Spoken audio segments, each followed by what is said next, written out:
On confond souvent refouler la colère et la contrôler. Pourtant, c'est deux choses complètement différentes.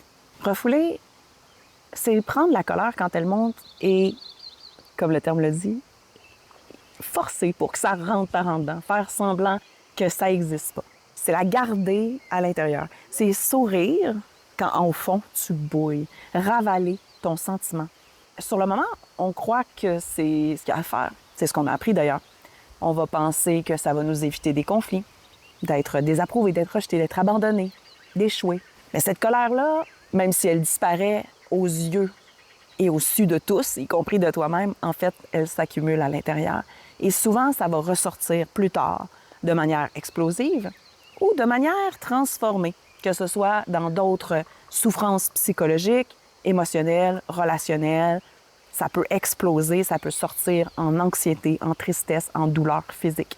Contrôler sa colère, ça ne veut pas dire la nier ou la refouler. A contrario, ça veut dire plutôt reconnaître qu'elle est là, ta colère, mais choisir comment, quand et pourquoi l'exprimer. Plutôt que de hurler, tu vas respirer, identifier que tu as été blessé, que tu as été froissé et dire clairement « ça ne me convient pas.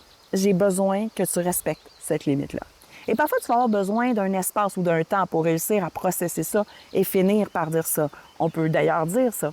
En ce moment, il se passe quelque chose, je suis bouleversée, on se reparle, je prends un temps de pause. La différence, en fait, c'est l'espace que tu vas donner à ta partie adulte sain.